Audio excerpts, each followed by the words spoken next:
The most obsolete idea is go to school, get a job, work hard, save money. Get out of debt and invest for the long term in the stock market. See, why would you save money when they're printing trillions of dollars? The gap between the 1% and 99% is massive. You see, it's not just money. You have to step back and look at the bigger picture. So what do? In every one of us, there's a poor person. There's still a poor person inside me. There's also a middle-class person. And the middle-class person wants security. They want that steady paycheck. And there's a rich person. And they're all inside of us except that.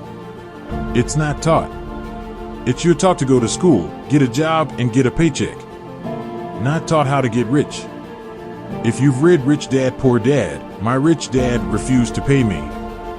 He said the paycheck was one of the most damaging things you can take in your life. He says the moment you take a paycheck, you're an employee. And that's the mindset.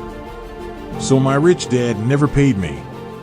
It drove my poor dad, a government employee, nuts.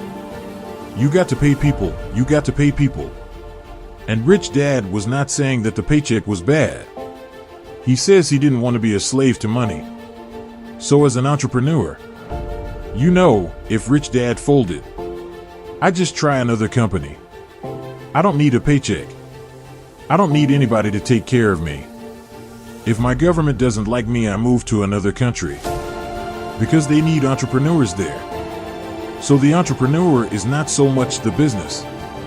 The entrepreneur is really the mindset and the skill sets. And the different set of rules. You see, I don't operate small business. Does not operate in the same rules as big business. Entrepreneur is a mindset first, a skill set and rules. And depending upon whether you're an employee or small business, the rules are different. The mindsets are different. The skill sets are different.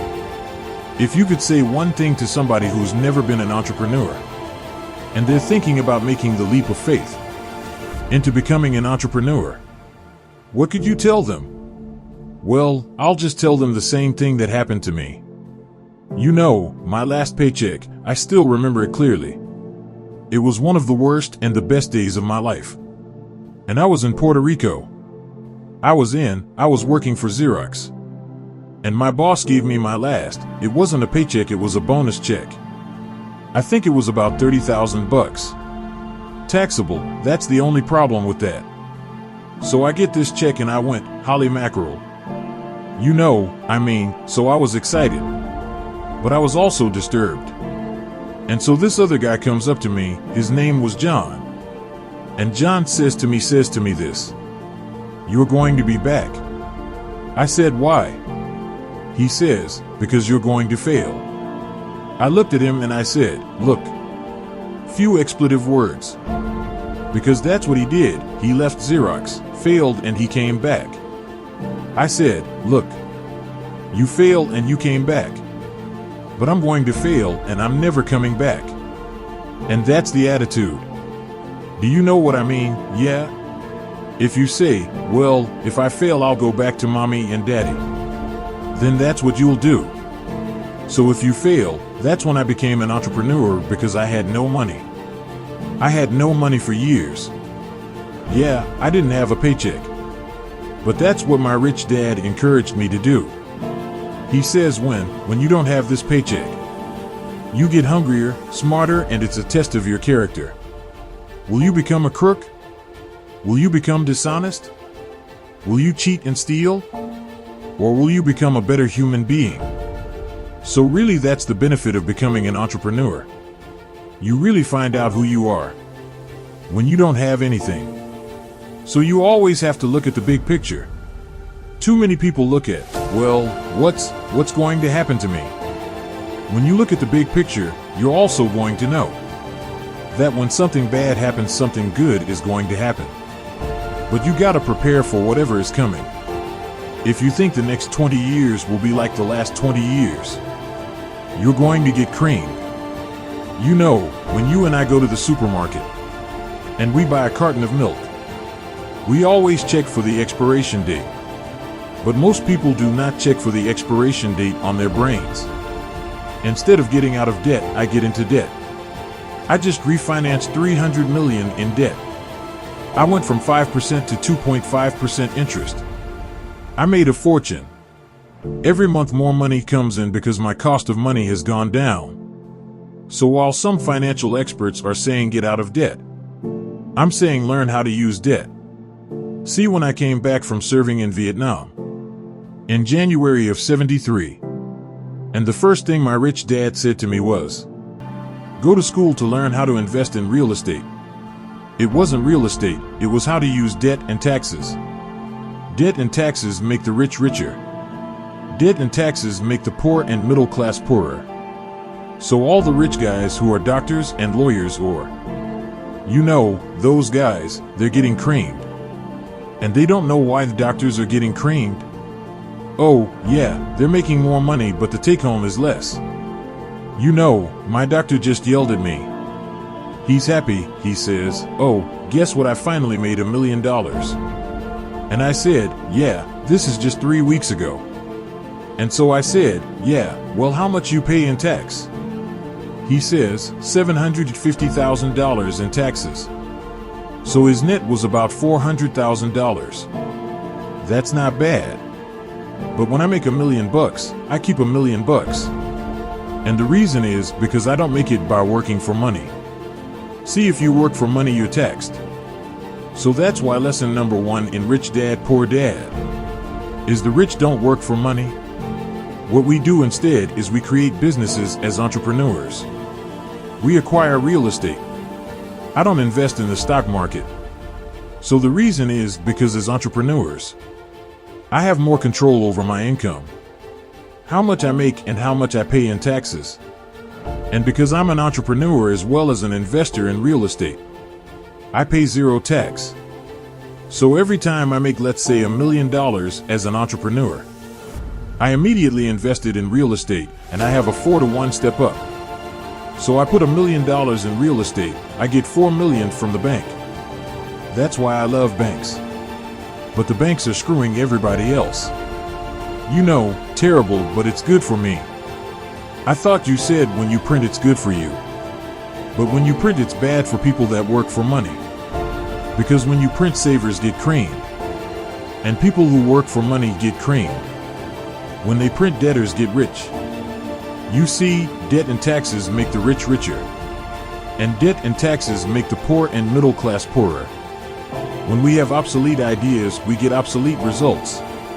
So what's happening for most people? The idea of going to school, getting a job, working hard, saving money, getting out of debt, buying your house because it's an asset and investing for a long term. It's obsolete. The world has changed. The world changed in 1971 when President Nixon took us off the gold standard and money became debt. What if we get rid of school? Then what would happen? Would it be better if we had no educational system at all? No, I'm saying education was more important before, it's just obsolete. There's Moore's Law Moore's Law, which states information doubles every 18 months. In other words, everything is obsolete 18 months. So, and this is a recent phenomenon. So when you come out of school, you're already obsolete. And that's why I'm the old guy. I meet my friends. I went to Harvard. Yeah, I went to Harvard. I said, yeah, that was how long, 50 years ago? Today the banks are charging you interest to save money. In other words, the banks don't want your money because they've printed too much of it. And that's why there's bubbles and stocks and bubbles in real estate and all this.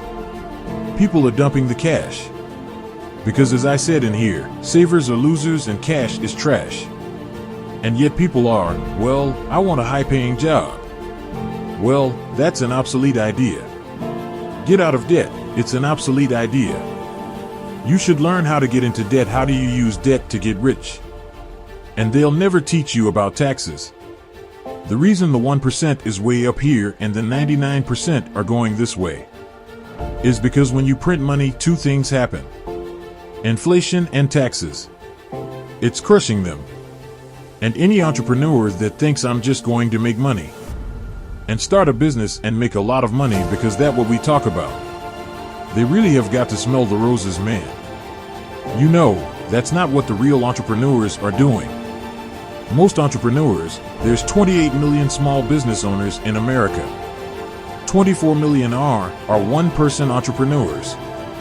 They're called non-employee entrepreneurs.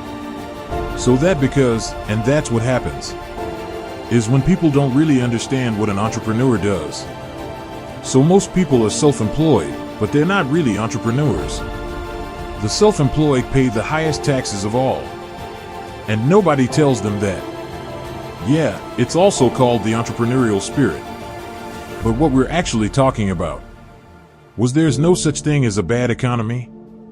You know, those externally, you and I, we all have an external economy. But we also have an internal economy. And the willpower is to change our internal economy. So for me, I can see the good, I can see the bad. I don't really give a damn, because I'm going to be rich anyway.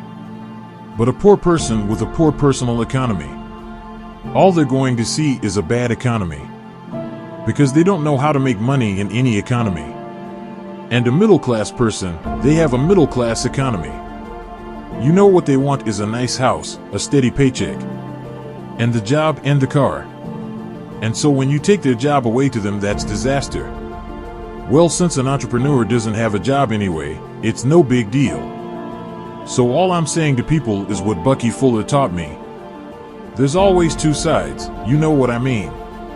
You know to use plural at minimum too. So if you think the economy is bad, it's because your economy is bad.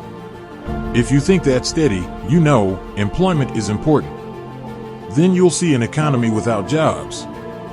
Your economy versus the external economy, where you control vs where you can't control. I can control, yes, it's called an internal focus versus an external focus.